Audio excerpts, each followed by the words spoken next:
Alright, it's time for another update and forecast on the Palisades Fire, the Eaton Fire, and the Kenneth Fire. I think the best place to start always is just looking at the satellite imagery just to see what it was doing throughout the day today. This is going to show a wide view. Looks like there was some activity this morning, then it does start to pick up in the afternoon. That's going to be more the northeastern side of the Palisades Fire, and then you see on the west right there, a little bit pops up on the western side of the Palisades.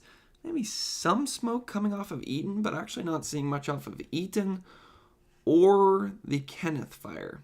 So that's just kind of a sneak preview of what we're going to be looking into throughout the course of this video. I've lived in California my whole life. I know what it's like when a wildfire is going on. You see all these scary videos and you hear that it's maybe like 20,000 acres and 3% contained or something. But what you're really wondering is, yeah, but how much is actively burning right now? And is tomorrow going to be better or worse than today? And that's hopefully what we'll answer throughout the course of this video. So I want to just start with the Palisades Fire. And I thought this would be a good map to start with because it shows how the fire has progressed over time. So it's like that's one previous fire perimeter. And then as we look at that growth that happened yesterday, it was this northeastern side where you see that fire, the almost like next puzzle pieces of that fire perimeter extend the largest. I will say though, when we look at another map, this isn't an area where there's the largest amount of structures. So if you had to pick anywhere for the Palisades Fire to still be extremely active, probably would pick that side. And then if we zoom in here, you notice where those more recent fire perimeters were, we don't have those on this eastern side moving towards Santa Monica. So that's good news there. It doesn't look like there's been any new growth on that side. Some on this very northern side right there. That could be a spot that we look at closely. And then not actually much on the northwest. But then we did get some new growth on this very western side.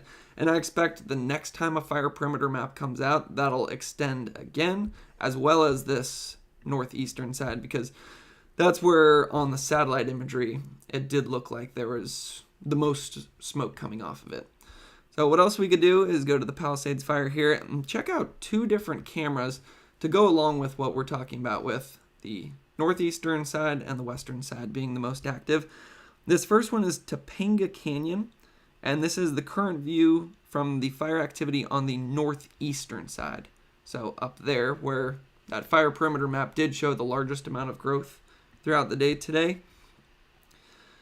So not much throughout the morning, and then watch as it picks up throughout the afternoon. That's typical fire behavior because the afternoon is typically the hottest, driest part of the day. Although Southern California this time of the year can be an exception because a lot of times winds will actually pick up in the evening and overnight into the early morning hours. But it actually looks like the fire has calmed down. This is a 3-hour time lapse. Looks like it picks up a little bit in the afternoon, and then it actually starts to calm down as we get into the evening. So that kind of tells us we're not going to have one of those big Santa Ana wind events overnight tonight because it looks like the conditions are actually calming down instead of picking up in intensity as we go into the evening hours, which is usually when those Santa Anas and downslope winds will peak. So that was the northeastern side. And then there's also a view from the northwestern side. I actually couldn't get that camera working, but I believe I found another one from the northwestern side that shows that might be like a little spot fire right there. And then that might be the actual fire perimeter. It's kind of hard to tell from this view, but similar story to what the other map was showing. You see how it picks up in the afternoon, and then it still looks very intense, but that is sometimes just a trick of the camera right there where it makes the smoke look like a giant flame. So that's what it visually looked like. I always actually find it's better to look at a map, though, to actually figure out, okay, where is it actively burning? Where is it burned most recently? And it looks like this map actually just updated. So this is going to be very recent information that we're going off of right here. Anything in the yellow is where the fire was burning more than 24 hours ago. Anywhere with the red square is where it's burning within the last 12 hours. First thing that I notice is no red squares on this side close to Santa Monica. Also keep in mind, this isn't the most accurate data. The fire perimeter maps are going to be the most accurate data, so don't get too alarmed if your house is underneath one of these squares. So no red squares on this eastern side. That means there's been no recent activity there in the last 24 hours. And then there's that western side. It does look like that has been active, but it is definitely this northeastern side. And if we want to figure out why this northeastern side has been so active, if we click in here, you can see how steep and rugged this terrain is up here. So that's going to be very difficult conditions for firefighters to work in. And then in steep terrain, the fire also likes to go uphill because it can preheat the fuels above the fire, dries them out even more than they already are dried out. So then by the time the fire gets there, it doesn't have to waste any of its energy evaporating the moisture out of the fuel. The fuel is just ready to combust. So it can lead to faster growth when you're going uphill. You can also get really fast growth when it's an exceptionally dry year. And that has been the case in Southern California. They've been missing out on a lot of the good rain that we've been getting in Northern California. Central Coast has been kind of between the two. So that's where some of the more recent hotspots have been. Another way to look at that is Modus and Veers right here. Paints the picture again. Nothing on that eastern side. Love to see that. But then it's west, a little bit on that north right there, and then northeast. We can also click on structures to see what is at risk right now. So perhaps main concern is maybe this western side right here. You still see a large cluster of structures right there, and that is where we have some of that recent activity. Let's zoom in there on the Google Earth map to see what kind of terrain we're dealing with in this area. So that also looks like it's pretty steep terrain, although it looks like it's going downhill into where we have some of those structures. I believe that's some structures in there. So again, this overestimates where the fire activity has been, so don't think that that's a fire perimeter map right there. It's rough estimate. But the fact that it has to go downhill actually works in our favor because it's the opposite of what I was explaining earlier. While fires like to go uphill because of preheating, they can't preheat the fuels below them because heat rises. So then it'll actually go slower downhill. So it's actually good that these structures are below the fire as opposed to above it. Now just coming back here, so that's definitely, I'd say, still a spot to watch over on the west there because we have those structures. And then this northern side as well. Although if we click on the fire perimeter, you can see how well they have done on this northern side to keep the fire perimeter out of a lot of these structures. And similar story in some parts of this fire perimeter, you have these little unburned islands. And that's another important thing to know about these fire perimeters and just wildfires in general. Just because there's a fire perimeter or it says 20,000 acres burned, not all of that burning is going to be the same. You'll have some patches that are high severity, basically everything is gone. Some where it's low severity, where maybe just some stuff is gone. And then you can have little unburned islands like this, where the fire didn't burn anything out. So it does look like that northern side, although there has been some recent heat there. The fact that they kept it out of those areas when the conditions were more extreme means that tomorrow when conditions are supposed to be less extreme, I'd be surprised if it got out of control there. Although we'll dive more into the weather forecast in a moment. Now looking at Modus and Veers, this northern side, or the northeastern side, where the largest amount of activity has been.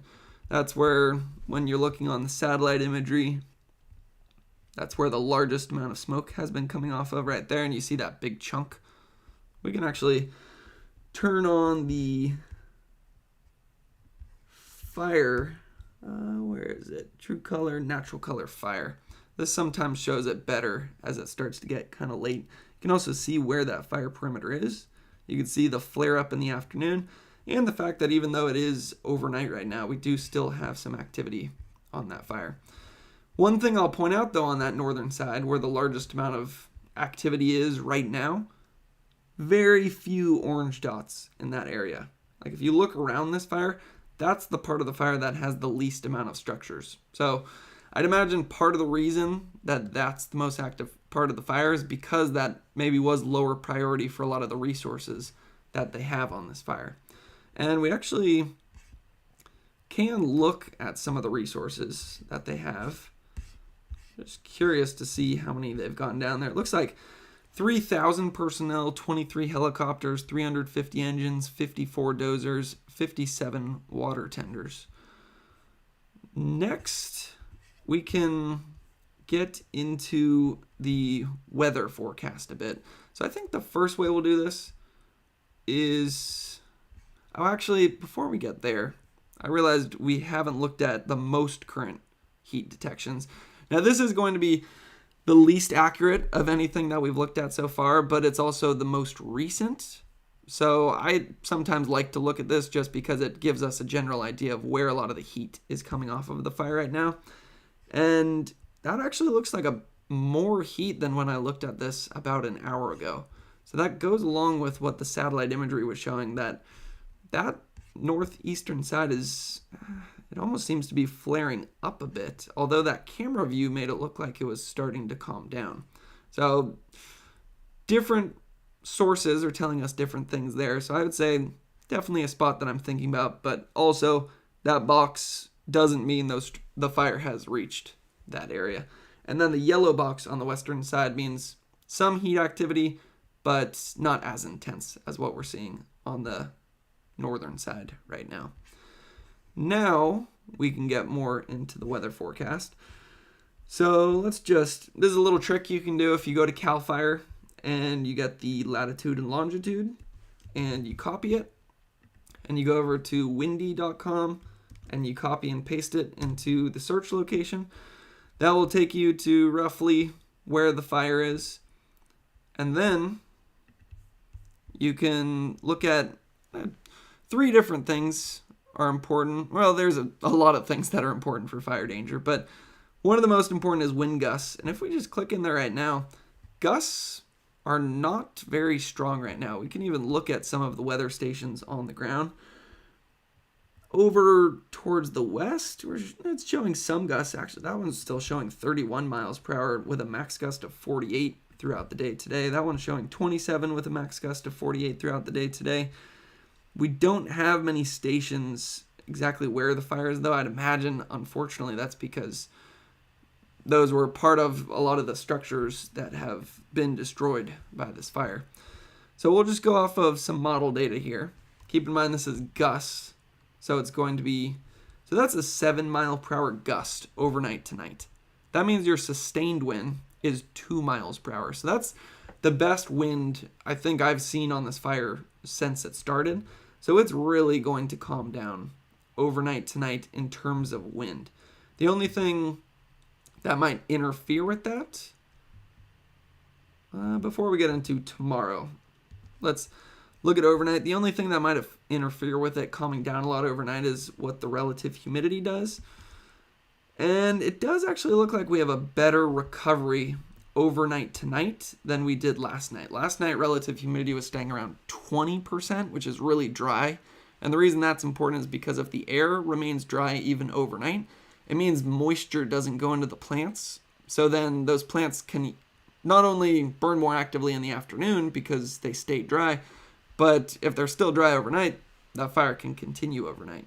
But the fact that the wind gusts are going to be as light as they will be overnight tonight makes me feel decent about the forecast so far. Now, if we click into Saturday, that's where you can start to see pretty gusty winds up north of this fire and maybe up in more of the higher elevations, but it doesn't look like a lot of those are going to be filtering down to this area as much. Still have that northerly breeze as we get into Saturday night and into Sunday. That's something we'll talk about later. It looks like very strong gusts, potentially another Santa Ana wind event on the horizon. But that, I think, says it best in the Cal Fire report right here. This is going to be a summary of the weather forecast. So, summary of what we just looked at. Overnight tonight into tomorrow morning, looks about as good as we've seen since this fire started. Now let's look at more of the extended. Red flag warning is still in effect until 6 p.m., so that's now expired. On Saturday, typical mid-January conditions are expected. That means good news. Sunday and continuing through the middle of next week, weak to moderate Santa Ana winds are expected. Okay, so weak to moderate. There is a chance of strong winds Tuesday. There will continue to be a high likelihood of critical fire weather conditions through next week. So, long-range forecast might have some windier conditions, but it looks like they might be able to make some good progress as it'll be mid-January-like conditions tomorrow. And then I also notice it mentions the structures, so it's maybe where we'll end with the Palisades Fire before we move on to the Eaton. Just looking at the fact that right there said estimated that 5,000 structures have been destroyed. And if we go down here, 3 fatalities and 3 injuries as of right now. So, as always, thoughts and prayers go out to everybody who's been affected by this wildfire. I mean, I've been doing these wildfire forecasts for, I think I started in 2020 when the lightning fires popped up all over the state of California. And some of the maps that we've looked at this week are some of the worst wildfire maps that I've ever seen. So, I can't even imagine what a lot of people might be going through right now. But now let's get to the Eaton Fire. 14,000 acres, 3% containment. As always, though, that doesn't really tell us much because it says 14,000 acres, 3% containment. That seems very bad. But then if we look at the satellite imagery, we're not seeing much of that red dot where the Eaton Fire would be. And if we go back to the true color, which is going to show us where the smoke was coming off of these fires throughout the day today, that's the Palisades. Actually got pretty active this afternoon and into this evening. But, I mean, I don't know about you, but can you see any smoke to the northeast of the Palisades Fire? Not really. It's kind of even hard to tell where the Eaton Fire is on that view. But we can try to see it on this one to see if they've updated those fire perimeter maps. So we'll come over to the Eaton here. You know, it could be kind of interesting just to see, how close the Eaton is to the Palisades Fire. So we'll get our ruler out right here. We did this yesterday, but I forget how far it was. It's about 21.5 miles to the northeast of the Palisades Fire. All right, so back to this map. This is what we wanted to look at. It looks like we have 2 progression maps to go off of. That's the first one where the worst damage seems to be on this southwestern side where, I mean, it's rare when you see a fire just spread through a community like that. It just shows what kind of conditions they were dealing with. I'd imagine as this was happening, it was probably just all hands on deck to evacuate people and get them out of there. And it's actually surprising when you look at other parts of this fire that they were able to stop it before it actually comes into the communities in a lot of places. So it does look like we had some growth on the east right there, where that's the old fire perimeter, and then that's going to be the new fire perimeter. Most of the growth, though, actually very similar to what we were looking at with the Palisades Fire, was up towards the north. Now, in one aspect, that's kind of weird because our winds yesterday were blowing this direction. So you would think that would make the fire want to move this direction. But it's more due to the steep, rugged terrain that we've got here, a lot of fuels in this area, the fact that it's probably much harder to basically fight a fire in those kind of conditions.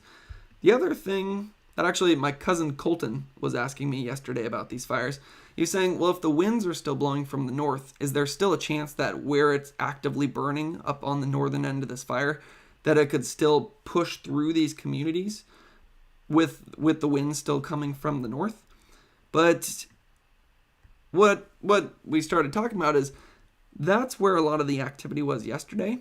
And now you actually have this huge barrier between where the fire was still active and where you have a lot of those structures. So once a fire happens, a lot of the fuel is cleared out, and then the fire is not going to be able to just rush right back through that area again. That's part of the reason why prescribed fire is also so important, because you can put fire on the ground and clear out fuel in more controlled conditions. So then you don't have all this fuel that's been building up and is exceptionally dry at the same time that you have 60 to 70 mile per hour winds. So the other thing that I'm curious about the Eaton Fire, so fire progression shows most of the growth was towards the north. I'm curious to see if there's going to be any recent heat coming off of it. So to put it into context, the Palisades Fire does have some red squares on it, on that western side and that northern side. That's where the fire has been actively burning more recently. But if red squares is previous 12 hours. If we go over, it's hard to tell what's going on up here, but it actually, red squares is 12 hours. I almost second guessed myself. If we go over to the Eaton Fire, it looks like it's all yellow and orange. So even that northern side wasn't really burning actively throughout the day today. So that goes along with our satellite imagery. That doesn't look like there was much activity on the Eaton Fire. I mean, if we come back here, we'll just give the weather forecast a quick read. But I don't think we really need to dive into it too densely because it doesn't look like there's actually that much activity still happening on the Eaton Fire. So winds have been pretty calm. That's probably a big part of the reason that the fire's calmed down, especially at the lower elevations. We talked about that yesterday, that huge contrast between winds at the lower elevations and winds at the higher elevations. Also part of the reason that the fire was more active on the northern side. There were some gusty winds near the higher elevations, but those have since backed down. So more good news there, allowing for improved conditions across the fire. Another red flag period, that's not what we want to read, is expected likely late tomorrow night into early Sunday morning. So Saturday night into early Sunday morning, the mountains will see really strong winds, but most of the areas of the fire will be sheltered. Okay, so bad news about the red flag and stronger winds. Good news that most of the areas of the fire will be sheltered. Also good news that when we look at that map, where maybe there's still some hot spots out there. Again, you have that big barrier now between a lot of those hot spots and where our structures are. So coming back here, another Santa Ana wind event is being tracked for around Tuesday, which may be stronger. And at this point, I say we cross that bridge when we get to it. What I'm more curious about is those winds Saturday night into Sunday morning. So for that, let's go grab the latitude and longitude for the Eaton Fire. And let's put them over here in windy. So let's click it right there. And we'll go to right about now. Yeah, you see how calm the winds are across the area. We're looking at wind gusts, and that shows 12 miles per hour, which means your sustained winds are maybe 4. They're going to get even calmer as we go overnight tonight. That's the best conditions that we've seen on this fire, I think, since it started. Then here's Saturday, 10 a.m. Starts to pick up a bit up in the higher elevations. But notice the contrast here. Where you have a lot of these structures, your winds are moderate, and then it's up in these higher elevations where you're going to have those 25 to 35 mile per hour gusts. And then as we get into Saturday afternoon, that's where it could be up in the 30 to even 40 mile per hour range. And then Saturday night, now it's Saturday at 10 p.m., that's where the winds actually look to pick up and actually get a little closer towards where our fire is. So that makes sense why they were a little bit worried about Saturday night into Sunday, especially up in those higher elevations. That's pretty strong winds right there. So I guess one concern would be is if it were able to pick up a burning ember and create some spot fires. Let's just see how big this fire perimeter is. Let's go perimeter only. And The reason I'm going to grab maybe an ember from the northern side is if we look at modus and veers, maybe there's these little hot spots right there where you see those red stars on this map. So let's say that's an area that's still burning. And then we get some, and it's in the higher elevation, so we get some 40-mile-per-hour winds in that area. Trying to take like worst case scenario at this point. And it picks up that burning ember and it drops it down into these structures. The reason it has to drop it down here is because if it drops it here, those fuels have already burnt out. So that burning ember is going to fall and it's not going to be able to catch anything. So let's say it drops it right there. I think it's going to be a little bit delayed when it shows us exactly how far that is. But the other thing I should mention is that as that ember tries to travel to the south, the winds would calm down as it gets down here, so it would be harder for it to actually travel all that way. And I don't think the ruler wants to work. It actually kind of froze the computer, so we'll just ignore that one for now.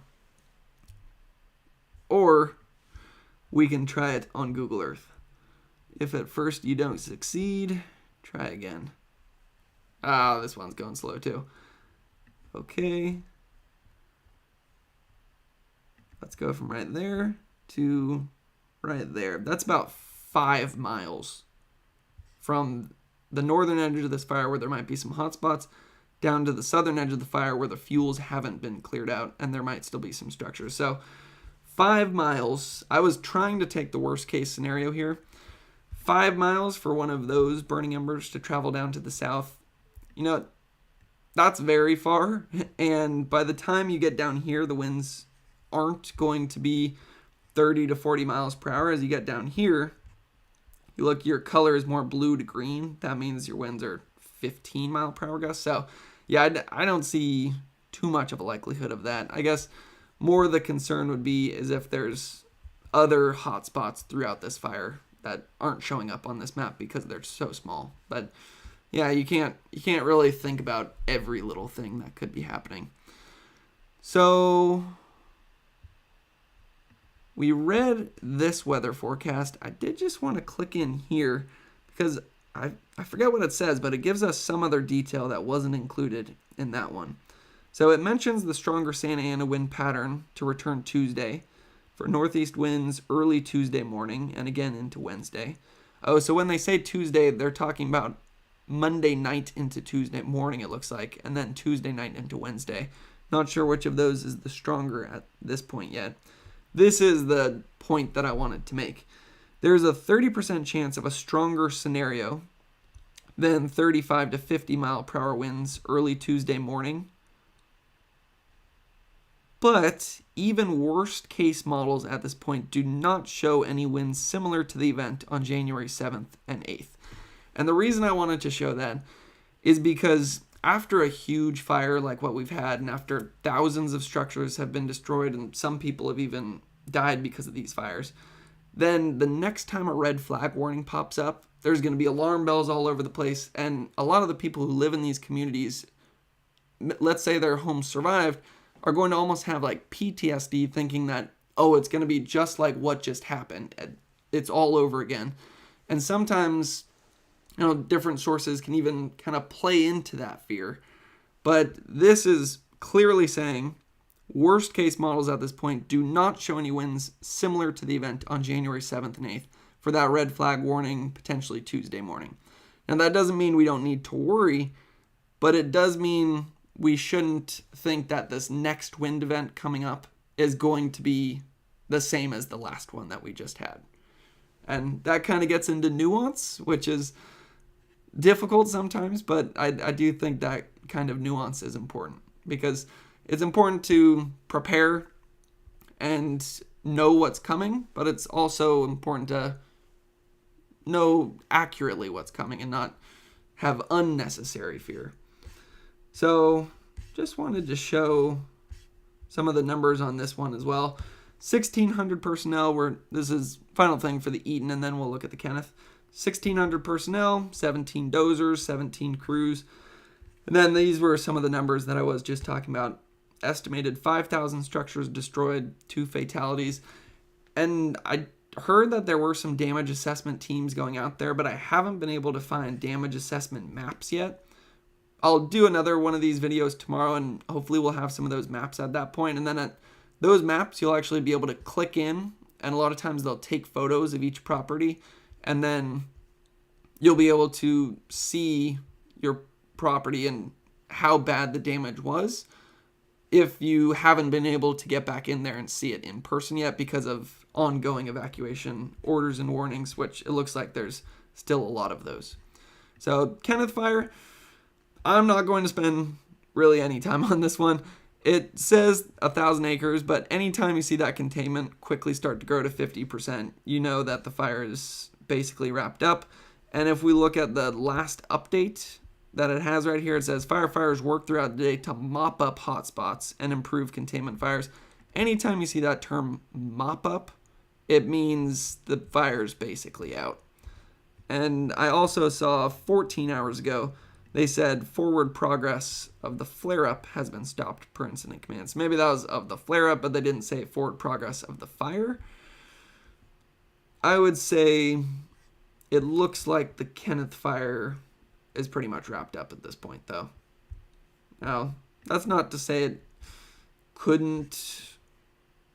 I mean, the fact that tomorrow's weather forecast doesn't look that bad, I'd be surprised if the Kenneth were to flare back up again, to be honest. But I have been wrong about that in the past, so I am actually a bit more careful about saying a fire is wrapped up now, especially in California when you have dry fuels. I've learned anything can happen these days. So there's the fire. See the progression map of it. It was also pushed by those strong offshore winds. What's amazing, though, is how it comes down to a lot of these structures. Ooh, they pop up in 3D. That's actually very helpful right here. So it does look like there's maybe a couple under the fire perimeter. Doesn't mean they burn just because it's under the fire perimeter, but look at what a great job they did keeping the Kenneth Fire out of these structures. That is pretty incredible firefighting work right there. And it sounds like they are in the mop-up phase of this fire. So not expecting anything that would contrast with that incredible work that they did on this fire to happen anytime soon. But as I mentioned, things change very quickly in California. And anytime you look at National Weather Service and you see a high wind watch in place, it means we do need to keep watching it. They have that for Saturday evening through Sunday afternoon. So it sounds like we might get a little break tomorrow, but then things might start to pick up again as we get later into tomorrow. So I'll keep watching all this, and I'll do my best to keep you all updated. Hopefully this video is helpful, and thanks for watching.